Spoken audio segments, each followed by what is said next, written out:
Olá, boa tarde a todos. Vocês estão assistindo ao Boletim Diário de Notícias da Ucrânia desta segunda-feira, 2 de junho de 2025.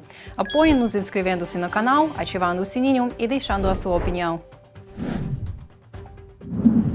No dia 1º de junho, o Serviço de Segurança da Ucrânia realizou uma operação especial sob o nome Teia de Aranha, ou Pavutina em ucraniano, que foi meticulosamente planejada ao longo de 1 ano e meio. Como parte da operação, um massivo ataque com drones foi lançado contra a base aérea Belaya, na região de Irkutsk, que fica a 4.700 quilômetros de Kiev.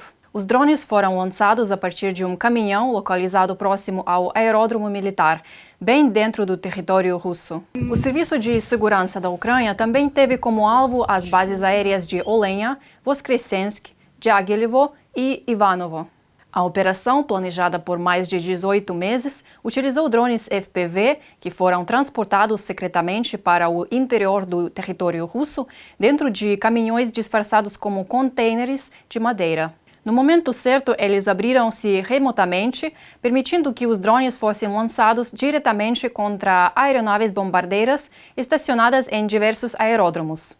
Após os ataques, os próprios caminhões explodiram e pegaram fogo. Os russos já olham para o céu com medo de drones. Agora vão ter que olhar para os caminhões também. Короче, поселок Средний, там что-то перекрыли дорогу. Мы сейчас ехали практически по полям, реально прям скакали. Выехали опять на асфальт.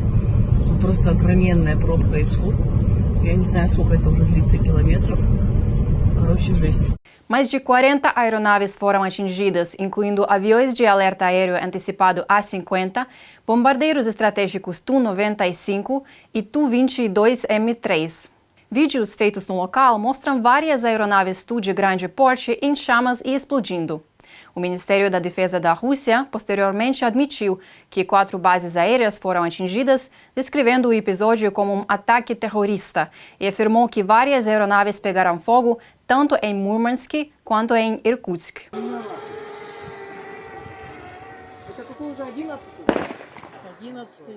Смотри, что творится, я не знаю даже, что это сейчас взорвалось. Это, наверное, диалега. Еще один летит. Где?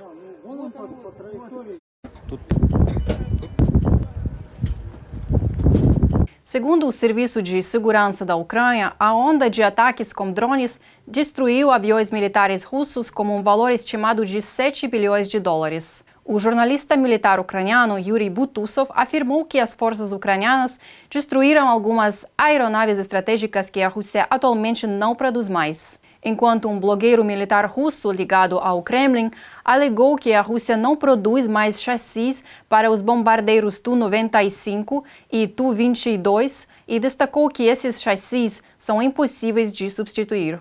A operação levou mais de 1 ano para ser preparada e foi supervisionada pessoalmente pelo presidente Volodymyr Zelensky. O planejamento detalhado e a execução ficaram a cargo do chefe do Serviço de Segurança da Ucrânia, Vassil Maluk, e de especialistas da agência. Ex-oficiais militares de alto escalão do Ocidente reagiram prontamente à operação, que demonstra claramente as cartas que a Ucrânia está colocando na mesa. O ataque coordenado e sincronizado de hoje, que aparentemente dizimou grande parte da frota aérea russa, baseada a mais de 4.000 quilômetros da linha de frente, demonstra que a Ucrânia certamente tem muitas cartas na manga. Os Estados Unidos deveriam acelerar imediatamente a aprovação do projeto Blumenthal-Graham e voltar a apoiar a Ucrânia. Mark Hertling, general aposentado do Exército dos Estados Unidos, general comandante do Exército dos Estados Unidos na Europa, em 2011 a 2012. Na rede social X. Aparentemente, o presidente Zelensky realmente tem algumas cartas na manga. Ben Hodges, general aposentado do Exército dos Estados Unidos, general comandante do Exército dos Estados Unidos na Europa de 2014 a 2017. Na rede social X. Os indivíduos envolvidos na preparação da operação já estão em segurança de volta à Ucrânia. Segundo o Serviço de Segurança da Ucrânia, quaisquer detenções de supostos participantes da operação serão meramente encenações voltadas para o público interno russo. O presidente Zelensky compartilhou alguns detalhes em seu discurso diário. O mais interessante, e isso agora pode ser dito publicamente, é que o escritório da nossa operação em território russo estava localizado justamente ao lado da sede do Serviço Federal de Segurança da Rússia, em uma das regiões deles. No total, foram usados 117 drones na operação, com um número correspondente de operadores envolvidos. 34% dos porta-mísseis estratégicos estacionados nas bases aéreas foram atingidos. Nosso pessoal atuou em várias regiões da Rússia, em 3 fusos horários diferentes. E as pessoas que nos ajudaram foram retiradas do território russo antes da operação. Agora estão em segurança. É realmente gratificante quando algo que eu autorizei há 1 ano e 6 meses se concretiza e priva os russos de mais de 40 unidades de aviação estratégica. Vamos continuar esse trabalho. A notícia ganhou destaque em veículos de mídia global, como The Guardian, The Washington Post, BBC News, Sky News, New York Post, entre outros. Conversamos com Glenn Grant, coronel aposentado do Exército Britânico, para ele comentar a operação. O alvo foram os aeródromos que abrigavam os bombardeiros.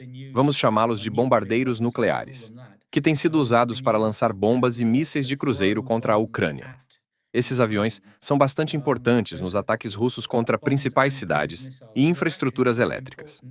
Reduzir o número desses bombardeiros certamente aumenta a pressão sobre a Rússia, porque, além de terem menos unidades disponíveis, a carga de uso sobre os que restam aumenta, o que também eleva a necessidade de manutenção. Isso impõe uma pressão significativa sobre a capacidade de operação russa. Segundo o Instituto do Estudo de Guerra, a operação ucraniana com drones de 1º de junho obrigará as autoridades russas a considerar a redistribuição dos sistemas de defesa aérea para cobrir uma área territorial muito maior e, possivelmente, a implantação de grupos móveis de defesa aérea que possam reagir mais rapidamente a possíveis ataques semelhantes de drones ucranianos no futuro. Blogueiros pró-guerra, jornalistas militares e propagandistas russos descreveram o ataque de domingo como o Pearl Harbor russo. Alguns chegaram a pedir retaliação. O blogueiro militar Roman Alyoshin escreveu em seu canal no Telegram: "Esperamos que a resposta seja como a reação dos Estados Unidos ao Pearl Harbor, ou até mais dura. Mas Pearl Harbor é uma comparação má.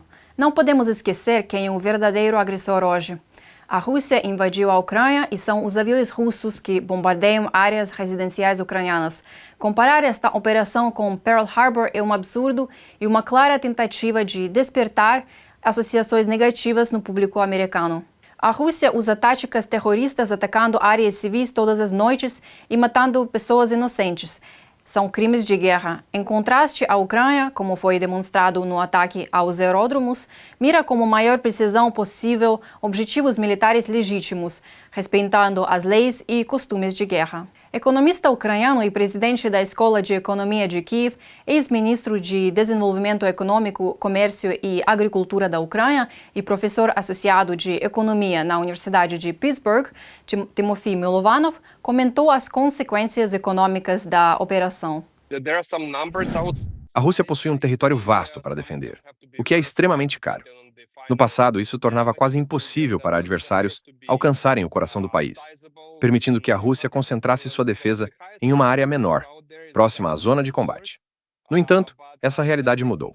Defender todo o território russo tornou-se não apenas caro, mas praticamente impossível.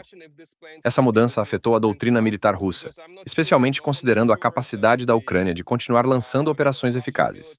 Do ponto de vista econômico, a Rússia passa por mudanças estruturais. A inflação, uma bolha de crédito e problemas persistentes nas cadeias de suprimento. Apesar disso, a economia russa continua crescendo, mas não é um crescimento produtivo nem voltado ao consumo. Trata-se quase exclusivamente de investimentos militares, sem foco na melhoria da qualidade de vida.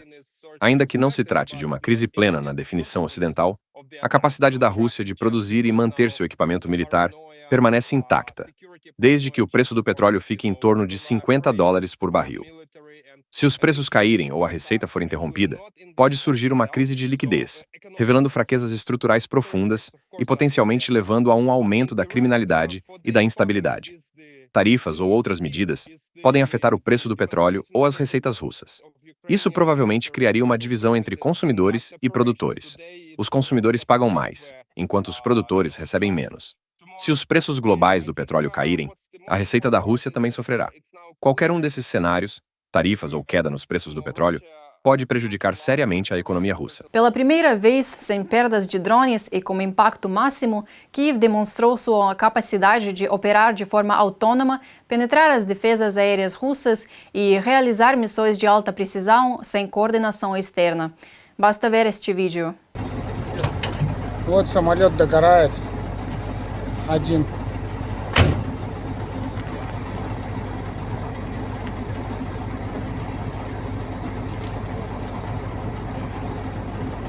И таких еще 7 штук. Сейчас водой заправлюсь, поеду еще один самолет дотушивать. O mundo viu a Ucrânia não apenas como uma receptora de apoio, mas como uma força independente, capaz de mudar o curso da guerra. E tudo isso aconteceu na véspera das negociações em Istambul, onde a iniciativa maior agora está nas mãos da Ucrânia. Na noite de 1º de junho, ocorreram 3 incidentes ferroviários na Rússia, causando danos significativos à infraestrutura. No fim da noite, uma ponte rodoviária desmoronou-se na região de Bryansk, enquanto o trem passava entre Klimovo e Moscou. Investigadores russos estão tratando o incidente como um ataque terrorista, embora menções posteriores a uma explosão tenham sido removidas dos relatórios oficiais. Poucas horas depois, na região de Kursk, uma ponte ferroviária caiu enquanto um trem de carga estava passando. Parte dos vagões caiu sobre uma rodovia, provocando um incêndio. O incidente também está sendo investigado pelas forças de segurança russas como um possível ataque terrorista. Pela manhã, outra explosão ocorreu na região de Bryansk durante uma passagem de um trem de mediação de via. Não houve vítimas, mas um artefato explosivo foi encontrado no local que não chegou a detonar. Esses eventos podem ser resultado de fadiga estrutural do concreto das pontes ferroviárias ou de uma operação especial conduzida com sucesso. Agora que a Rússia está mergulhada no caos, qualquer acidente pode ser facilmente atribuído a uma sabotagem ucraniana. E o que fazer a seguir? A melhor estratégia é pressionar a Rússia a buscar a paz, ou pelo menos um cessar-fogo por meio de sanções econômicas e tarifas rigorosas. Se, por exemplo, o projeto de lei Graham-Blumenthal for aprovado, a guerra poderá acabar rapidamente, pois os homens russos vão para o conflito motivados pelo dinheiro, que depende diretamente do comércio de petróleo e gás. Acabe com o comércio de petróleo, acabe com a guerra. E o presidente Zelensky enfatizou isso durante a reunião em Vilnius hoje. Nossa delegação já está em Istambul e estamos prontos para dar os passos necessários pela paz. Naturalmente, o ponto de partida deve ser um cessar-fogo, ações humanitárias, a libertação dos prisioneiros e o retorno das crianças sequestradas. Todas as questões-chave podem ser resolvidas no nível dos líderes. E se a Rússia sabotar até mesmo essa agenda inicial, e se a reunião de Istambul não trouxer resultados, isso significa claramente que sanções fortes e novas são urgentemente necessárias. Essas foram as principais notícias desta segunda-feira, 2 de junho. Para acompanhar as próximas atualizações sobre os sucessos da Ucrânia e acontecimentos políticos, inscreva-se no canal e ative o sininho. Até amanhã!